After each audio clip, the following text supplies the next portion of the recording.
Have you ever stood in the middle of your life, looked around, and wondered, how did love, connection, and happiness become so distant, so complicated? We often walk in circles trying to fix relationships, yet we miss one simple truth. Happiness in love is a full circle, 360 degrees. And unless you complete that circle within yourself, no relationship will ever feel truly fulfilling. Today, let's take a powerful, transformative journey through those 360 degrees, unlocking every corner of yourself that's essential to building and sustaining a happy, thriving relationship. Stay with me, because by the end of this conversation, you won't just understand relationships better, you'll understand yourself better. We all long for love that feels like home, yet many of us carry an emptiness that no relationship seems to fill. That's because happiness in any relationship doesn't start with the other person. It begins within you. When your inner world is fragmented, no matter how much affection you receive, it feels incomplete, like water poured into a cracked vessel. The truth is, before you can ever be truly loved, you must first become deeply acquainted with yourself, your wounds, your strengths, your boundaries. But how many of us dare to sit in the silence of our own being, to face the shadows we've carefully ignored? We look to others to heal what only we can confront within. We make them responsible for our joy, for our sense of worth, for our peace. But that is a burden no one can carry. When you know yourself, really know yourself, you stop entering relationships with a hunger to be completed. You walk in as a whole, ready to share, not to demand. Without this self-knowing, we become like lost travelers, wandering from one connection to another, still hoping someone else's light will guide our way. But how can you build a home with someone when you yourself are still searching for shelter within? And yet, even when we know ourselves, we often falter because we don't know how to express what's inside. We have been taught to suppress, to endure, to swallow our truths. And in doing so, we build walls where there should be bridges. Emotional fluency is the art of translating the complex language of the heart into words. Imagine trying to navigate life in a foreign country without knowing the language. That's how many of us experience relationships. We feel misunderstood, unseen, unheard, not because our partners don't care, but because we don't know how to make ourselves known. Saying, "I feel hurt," instead of "you always disappoint me," shifts the entire dynamic. It invites understanding instead of defense. When you can articulate your feelings, you don't just inform the other. You invite them into your world, allowing intimacy to grow in the fertile soil of honesty. When we look at the people closest to us, we often see their flaws magnified, their impatience, their forgetfulness, their sharp words. And yet, what we fail to recognize is that every reaction we have is, in fact, a reflection of something unresolved within us. Relationships hold up a mirror to our inner landscape, and when something disturbs us, it is less about them and more about the hidden wounds we carry. But instead of pausing to reflect, we react, with anger, with withdrawal, with coldness. This reaction is not strength, it is avoidance. It is easier to blame another than to confront the part of ourselves that feels unworthy, unloved, or abandoned. Every time your partner's words sting more than they should, ask yourself, what is this pain really about? Often, it is an echo from the past, a parent's harshness, an old betrayal, a childhood neglect. If you can master the courage to stand before that mirror and ask what this relationship is revealing about you, then every argument, every misunderstanding becomes an opportunity for profound self-discovery. Without this reflection, you will keep changing partners, changing dynamics, but the same old wounds will continue to bleed beneath new bandages. Once this awareness settles in, the next question emerges: where are we going together? A relationship without direction is like setting sail without a destination. It may feel adventurous at first, but eventually it leads to fatigue, frustration, and loss. Two people must ask, what are we building together? Is our love just about surviving day to day, or is it about growing something larger than ourselves, be it a shared vision, values, or even a dream? A shared purpose aligns your energies. It gives meaning to the mundane. It transforms routine into ritual. Without it, even love that once felt magical begins to wither, Because love alone is not enough. It must be anchored in purpose.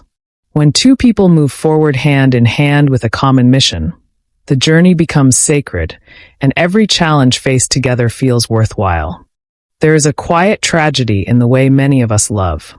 We give and give, as if love is a currency that must be spent until we are depleted, hollow, invisible even to ourselves. Somewhere along the way, we were taught that to love is to sacrifice, to put the other first, to silence our own needs, to dissolve our identity into theirs. But this is not love. This is surrendering your soul, and no relationship can thrive on such one-sided erosion. Real love does not ask you to vanish. It does not celebrate your exhaustion.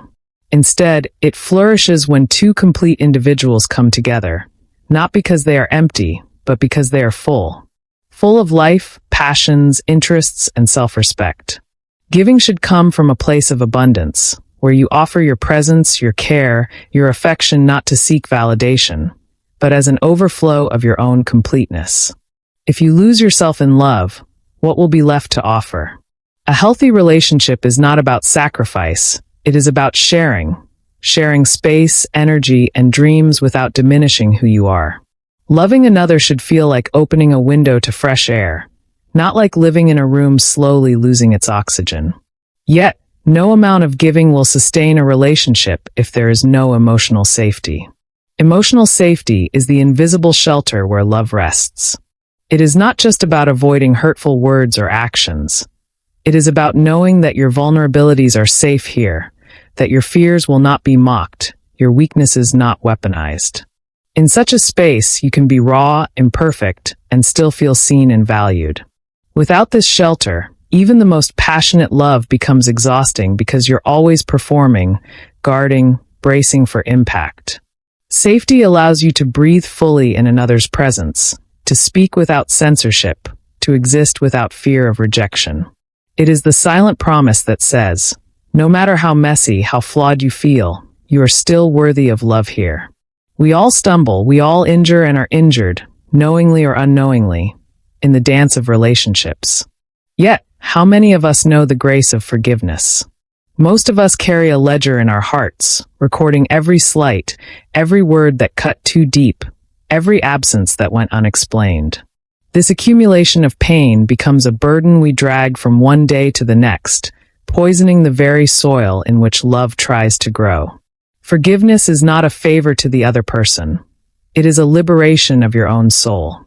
Holding on to resentment is like clutching a burning coal with the intention of throwing it at another. But the one who burns first is you.